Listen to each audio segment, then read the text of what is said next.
Hello friends, welcome to my channel. கிராமத்து நாட்டுக்கோழி குழம்பு ஸ்டைலில் சிக்கன் குழம்பு எப்படி வைக்கலான்னு இந்த வீடியோவில் நம்ம பார்க்க போகிறோம். வீடியோவை ஸ்கிப் பண்ணாமல் பாருங்கள்.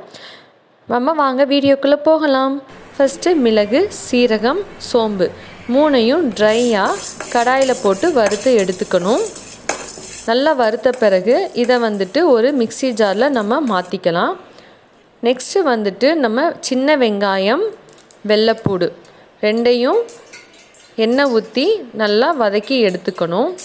நல்லா பச்சை வாசனை போகிற அளவுக்கு நல்லா வதக்கின பிறகு நம்ம இது கூட ஒரு சின்ன சைஸ் தக்காளி தான் ஆட் பண்ணணும். தக்காளி நிறையா ஆட் பண்ணால் நல்லா இருக்காது. அதனால் சின்ன சைஸ் தக்காளி ஆட் பண்ணுங்கள், இல்லைன்னா ஆஃப் தக்காளியை ஆட் பண்ணிக்கோங்க.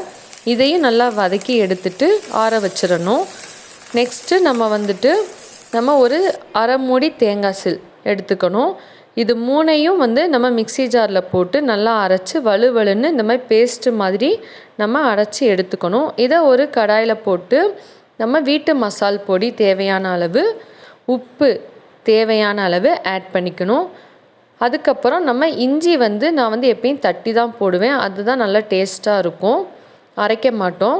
நெக்ஸ்ட்டு நல்லெண்ணெய் தான் நம்ம இதுக்கு யூஸ் பண்ணணும். அப்போ தான் டேஸ்ட்டு நல்லாயிருக்கும். கொஞ்சம் நல்லாவே ஆட் பண்ணிக்கோங்க.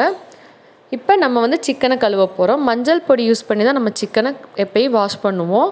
இது கூட சேர்த்து நம்ம அரிசி கழுவின தண்ணியை சேர்த்து கழுவுனோன்னா சிக்கன் கவிச்சி வாடை இல்லாமல் இருக்கும். இப்போ இந்த சிக்கனை இந்த குழம்பு கூட ஆட் பண்ணி நல்லா மூடி போட்டு கொதிக்க விட்டு எடுத்தோன்னா சுவையான நாட்டுக்கோழி ஸ்டைலில் சிக்கன் குழம்பு ரெடி. இட்லி, தோசைக்கு வச்சு சாப்பிட்டு பாருங்கள், செம்ம டேஸ்ட்டாக இருக்கும். மறக்காமல் நீங்களும் ட்ரை பண்ணிவிட்டு கமெண்ட் பண்ணுங்கள். தேங்க்யூ ஃபார் வாட்சிங்.